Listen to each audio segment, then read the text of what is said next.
Camera एक पुराने गांव के कच्चे रास्तों पर चलता है। बैकग्राउंड में हल्की लोक संगीत की धुन चल रही है।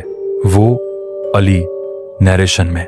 जब मैंने पहली बार खंडवा गांव के बारे में सुना तो लगा जैसे कोई पुरानी कहानी हो, लेकिन असलियत उससे कहीं ज्यादा डरावनी थी। अली और फराज बाइक से गांव में दाखिल होते हैं। गांव के लोग चुपचाप उन्हें घूरते हैं। सीन 2, फराज का घर। शाम 5:30। फराज डरते हुए, देखो अली, 7 बजे से पहले हम सबको घर के अंदर होना चाहिए। यहां लोग इसे हल्के में नहीं लेते। अली हंसते हुए, क्या बात कर रहा है यार, ऐसा क्या हो जाता है 7 बजे के बाद? फराज, वो आता है और अगर बाहर कोई दिख जाए तो वापस नहीं लौटता। सीन 3, गांव की गलियां। 6:45 PM। अली अकेला कैमरा लेकर बाहर निकलता है। गलियां सुनसान हैं, हर घर के दरवाजे बंद हो रहे हैं। अम्मा फायका बूढ़ी औरत, बेटा जल्दी अंदर जा, अब वक्त हो गया है। अली, कौन आता है अम्मा? अम्मा, 7 बजे। साया। अली मुस्कुराता आगे बढ़ता है।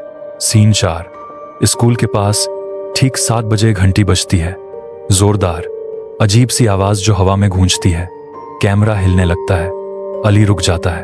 एक धुंधली काली परछाई हवा में तैरती नजर आती है। कैमरा धुंधला होने लगता है। साया धीमे स्वर में, वक्त का अंत, बस शुरुआत है। अली की आंखें चौड़ी हो जाती हैं, वो गिर पड़ता है। Screen blackout. सीन 5, मस्जिद के अंदर। अगली सुबह अली धीरे धीरे आंखें खोलता है। पास एक कागज पड़ा है, कागज पर लिखा है, अब वो आजाद है। सीन 6, गांव का पुराना स्कूल। रात फ्लैशलाइट के सहारे अली और फराज स्कूल के टावर की ओर बढ़ते हैं। फराज, ये घंटी, इसी ने साय को बांध रखा था। अली, तो अब इसे तोड़ना ही होगा। जैसे ही अली घंटी छूता है, साए चारों तरफ से घेर लेते हैं। साया, तेज गूंजती आवाज, तू समय का चोर है, तू समय का दुश्मन है। अली अम्मा का दिया ताबीज निकालकर घंटी में डाल देता है। जोरदार धमाका होता है। साया गायब। सीन 7, अगली सुबह। गांव का दृश्य। शांति। लोग पहली बार 7 बजे के बाद बाहर हैं। बच्चे खेल रहे हैं। अली और फराज बाहर खड़े हैं। अली, अब वक्त फिर से चलने लगा है। फोन बजता है। स्क्रीन पर अम्मा फायका का नाम। अम्मा फोन पर, बेटा तुमने घंटी रोकी है, पर जो अंदर था अब वो बाहर है। कैमरा स्क्रीन पर आखिरी रिकॉर्डिंग क्लिप चलती है। कैमरा हिलता हुआ फराज के पॉफ से। वह टॉर्च लेकर अली को ढूंढ रहा है। फराज घबराया हुआ, अली? अली, कहाँ हो यार? चारों ओर घना जंगल, पत्तों की खड़खड़ाहट, झिंगुरों की आवाजें और एक रहस्यमयी सन्नाटा। टॉर्च की रोशनी में एक क्षण के लिए साया दिखाई देता है और फिर गायब। फराज रुक जाता है। फराज धीरे से बुदबुदाता है, यहां कुछ बहुत गलत है। कैमरे का फोकस एक पुराने कुएं पर जाता है, जिसके ऊपर पीली जली हुई रस्सी और कुछ तांत्रिक निशान बने हैं। कुएं से एक धीमी सी आवाज आती है, जैसे कोई बच्चा अंदर फंसा हो। बच्चे की आवाज धीरे धीरे गूंजती हुई, भैया बाहर निकालो, बहुत अंधेरा है।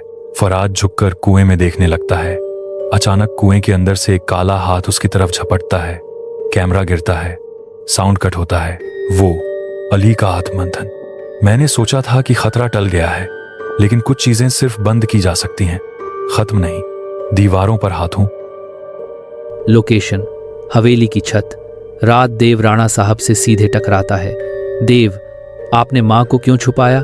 क्या उन्होंने कुछ ऐसा देखा था जिससे आपकी सच्चाई उजागर हो जाती? राणा साहब गुस्से में, उन्होंने इस गांव को श्रापित किया था।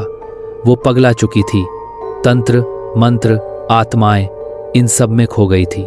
देव, या फिर उन्होंने आपका कोई राज देख लिया था? राणा साहब, मैंने जो किया गांव की भलाई के लिए किया। देव, लेकिन माँ, उनकी भलाई कौन करेगा? राणा साहब चुप हो जाते हैं। दूर कहीं उल्लू की आवाज आती है। लोकेशन, कोठी का तहखाना। देव, पुजारी और गौरा मिलकर उस तहखाने का दरवाजा खोलते हैं। भीतर घुप अंधेरा है। दीवारों पर माँ की नाखूनों की खरोंच के निशान हैं। एक कोने में चंपा के सूखे फूल रखे हैं। तभी एक हल्की सी आवाज, देव बेटा तू आ गया। धुंध के बीच एक परछाई उभरती है। देव के आंसू बह निकलते हैं। देव टूटे स्वर में, माँ नंदिनी धीरे से, अब बहुत देर हो चुकी है। देव बेहोश हो जाता है। गांव में अगले दिन लोग कहते हैं, हवेली से रोशनी आई थी, फिर अंधेरा। पुजारी कहते हैं, जो अधूरी आत्मा थी वो अब पूरी हो गई, लेकिन देव नहीं दिखता। हवेली के एक कमरे में